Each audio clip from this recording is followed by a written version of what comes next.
How have you seen the standard of care change in metastatic triple negative breast cancer in the last 10 years? Yeah. ADCs. I mean, two things, immunotherapy and ADCs. And I think that the introduction of immunotherapy, specifically pembrolizumab, like about 4 years ago, I think now, it's almost 4.5 years before it was introduced. I think pembrolizumab in the metastatic setting has really helped. I mean, it's kind of improved the overall survival of those patients that are PD-1/L1 positive by probably about a third. I mean, I think the median is like about 24 months now. It used to be about 18. The interesting thing is, what people don't realize is there was a trial called Keynote 119 that Pembro as a single agent, if your CPS score is 20, it actually has Mhm. a survival advantage. Now, this is a subgroup Mhm. analysis. It's not randomized, although there are all Right, the caveats. But people forget about that trial, and they ought to right. go back and look at it. I mean, this is a trial that's probably about 7 or 8 years old, and it got press because it was a second line therapy. It was in the pre ADC days.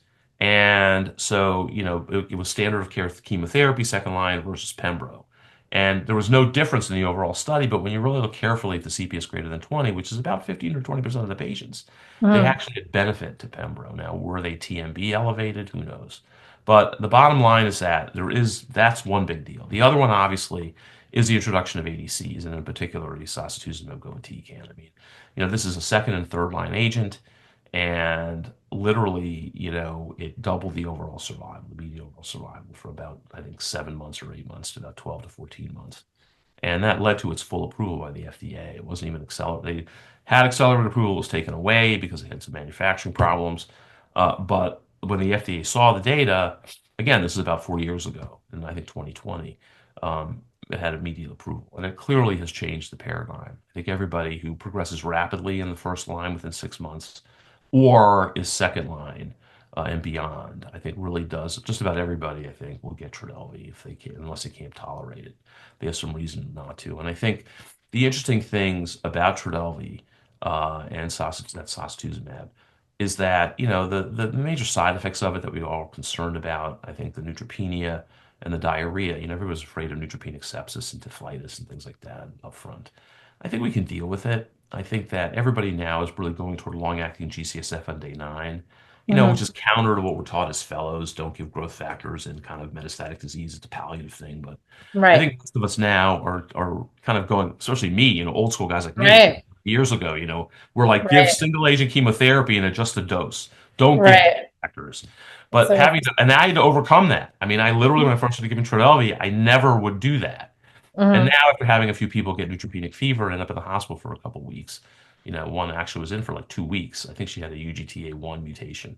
I think that I really have moved away from that, and I do give long-acting GCSF on day 9, and that has really ameliorated that. And the diarrhea part of it too, I think, with very aggressive anti-recognition, antidiarrheals, and rapid dose reduction, has also overcome that side effect. And I think that's great. I mean, because again, Trodelvy does not have ILD, which is really the Mhm. major differentiator between that. You got someone who comes in who's HER2, low, your choice is going to be Trodelvy or DXD. Mhm. And I think for now, the majority of us will still give SG instead because there's more data. And I think everybody's afraid of that, 10, 12% ILD rate for now. Right, I mean, right, obviously, there's datopotamab coming down the line. We're going to see TB02, which right. again is first line datopotamab versus standard of care with or without, I think, Pembro. And I think we're going to hopefully see that data. We haven't seen it yet. Everybody's waiting. Mhm. Where's the data? The TB01 announced, which was the Mhm. ER positive, didn't have a survival advantage, but Mhm. may or may not get approved by the FDA in the next couple of months for that indication. But we're really waiting for the triple negative indication for datopotamab. And then we'll see where we go because datopotamab has its own unique set of side effects, including the mucositis and the small ILD rate. So we're going to have to compare the two. We're just going to need to see the data to be able to compare sacituzumab to datopotamab and Good. decide going forward. Well, that's really exciting. And that's interesting, what you talk about with the GCSF. I mean, so as someone that treats a lot of bladder cancer, we've been giving sacituzumab in this space in the last few years until recently. And there has been a very strong recommendation to add the GCSF into this regimen because, like you said, of the rate of febrile neutropenia.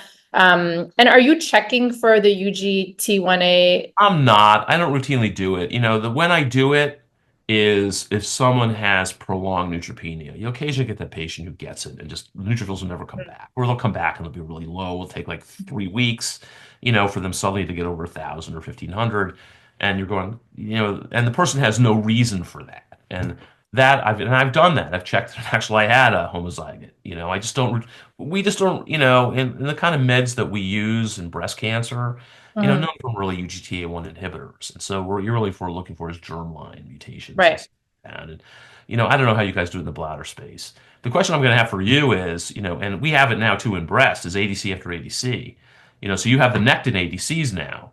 And so the Yeah. question is, you got the Nectin ADC, you're going to give sacituzumab afterwards. And our Right. question in breast is really, we have SG, are we going to give TDXD afterwards in the HER2 low? Right. And there's an Right. initial at San Antonio, actually, someone queried the Flatiron database, a real world database, which has gotten a lot better now because they use AI to kind of gather the data from the database. So it's a lot more complete than it used to be. Mhm. And there's a very nice abstract from, I think, a collaboration between, the Harvard group and Yale. Paulo Tarantino is the first author. It was a really interesting abstract, and they looked at the use of one ADC after the next. And really, it was modest. The benefit was modest, like 2 to 4 months Mhm. PFS, one after the other. So it wasn't great. But Right. I think that, that's a really important question now. Yeah. It Um, absolutely is. I mean, I would say in the urothelial space, we have trials actually looking at combination ADCs, so sacituzumab with enfortumab in the yep, frontline setting. We've yep, had the FDA label revoked for sacituzumab based on the TROPiCS-04 data in the yep. last month, but there seems to be, if the cytotoxic chemo is different, it seems to be tolerable. And Right. we also have HER2 low, ours are HER2 not expressed HER2 low, in but we have bladder, of HER2 course. expressors in bladder. So now Yeah. we are thinking about giving TDXD, and we're starting to be worried about the ILD as well. So there's a lot of overlap there where we really have to be educated about the toxicity management. I had a patient in the last week that I'm worried about ILD from enfortumab. So Got it. Well, I'll tell you, I mean, yeah, ILD, the lesson, I think the clinical pearl I'm realizing, if they hit the hospital, they're in big trouble. Do not right, keep the patient out of the hospital by any means right. possible. Because in my experience, if someone hits the hospital with ILD, it's very hard to get them Yeah, out. You give huge doses of solumedrol, you give all sorts of other stuff like tocilizumab and anakinra. right, We've tried it right, all in breast, and right, we'll get these. Thankfully, it's less because of the recognition, right. but that rare patient, who's responding, and the big one I always tell people, you have shortness of breath walking up your stairs.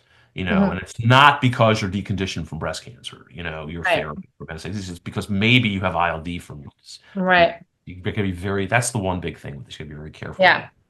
No, we're certainly learning from you and all of the breast colleagues about how to manage some of these toxicities because there's such good guidelines about the ILD recognition and Yeah, they've really management. been worked out over time, and they're Yeah, good. I mean, unfortunately, this is the problem with toxicity from these drugs. We don't really know why it occurs. right. It's some interaction, with the antigen, the prevalence of the antigen on a particular organ, the payload, the linker, how cleavable it is in a particular microenvironment versus another.